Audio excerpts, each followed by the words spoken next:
Even though we're not spending too much time in this course talking about specific gear beyond Final Cut Pro, I figured it might be interesting or helpful, maybe a little of both, to show you the setup that I had for this video, which is a pretty standard setup for me. This is going to be very informal, lots of just handheld camera, me pointing and talking at things, but I hope it gives you at least a bit of an idea of how I set things up to create the files that we're using in the project that we're editing. Typically I have at least two cameras. This is my main camera. This is my B camera, and then today we had a third source, which was the computer that was doing a screen recording of Final Cut Pro. My main camera is the Sony FX3 with the Sony 24mm f1.4 G Master lens, and what I've been able to do is attach a quick release for this iFootage boom arm pole thing that then holds my microphone out. So this is the Sennheiser MKH50. That's my favorite microphone to use when I need an out-of-frame microphone, and that just runs all the way into the FX3 directly. I am only using input 1 on the FX3,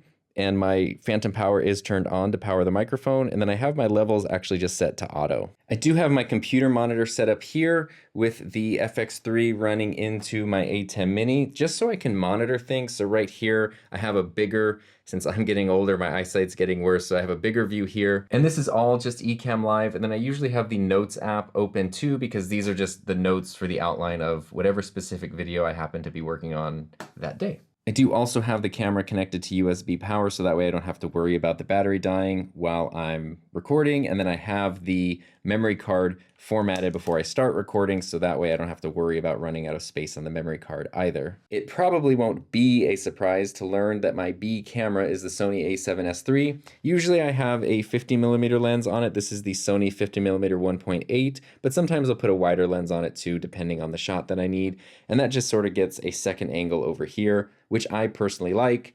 It is connected via HDMI to this little Lilliput monitor right here, so that way when I'm sitting here, I can look up and see myself from that camera and see that it's recording and that I'm in focus and everything. This pole itself is what's called a Varipole. It's like a friction pole that I just ran from floor to ceiling. So it's pretty strong. I've actually got two different 60-watt lights, a big clock, the monitor, and then sometimes I'll also clip GoPros on here if I need them for a stream or just something fun. You may have already seen lighting setup videos from me, but just in case, my main key light is the Nanlite Forza 200, and that is going through an Aputure Light Dome Mini, which is a tiny softbox that diffuses the light.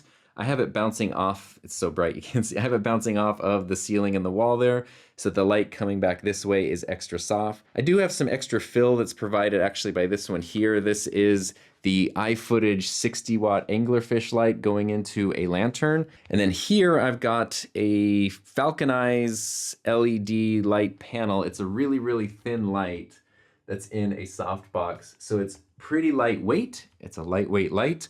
I've got a grid on here, and this is the backlight that, like right now on my hand, you can see the left side of my hand is sort of brighter and kind of glowing a little bit. It basically does that on shoulders and hair and stuff to kind of pull you out from the background. This is just mounted to the ceiling with something called a baby plate. I made sure to use anchors into a stud so it's very safely there, and it's also clipped with an emergency clip just in case this part were to fail. This metal wire would hold the light and stop it from falling down on top of anyone, and then the power cord just runs over there. Everything else in here is basically just ambient background light, but if you want to know what they are, I've got a little Dracast light. They don't make these anymore, but this is a really cool little LED panel that kind of reflects off this backdrop.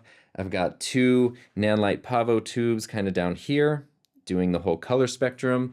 I've even got another Pavo tube here. Right now it's just set to daylight, but it can also change colors if I want to. I've got a super long 8-foot Pavo tube back here in the background. I love this because it can go through the entire frame, so it almost looks like an infinity light. This light here and these two little lamps down here are Aputure B7C bulbs. They kind of look like regular light bulbs, but they're basically like video production Philips Hue bulbs. So you can change the color of them and match them and do all this cool stuff, but they'll never flicker on camera. I've got a couple little Aputure MC lights in here to light up this cabinet, a little Pavo tube here to kind of throw a wash on this wall, and then two more Pavo tubes just laying on the ground here to sort of light up this corner down here. These are more just market lights I hung for ambience when I'm not recording, but I kind of like the way that these little reflections look in the posters, so I've started to leave them on while I'm filming too, because I think it just looks kind of neat. And even though I do have this setup dialed in pretty good at this point, I do like to change it up from time to time, or if a specific video needs something different, then, I'll move things around or change things. So just because the setup does work for most of the videos doesn't mean it can never move and things can never change. It's a very important thing to keep in mind. It's totally okay to change things, move things, and evolve your workflow as time goes on. So with that being said, let's jump back into the editing process for this video.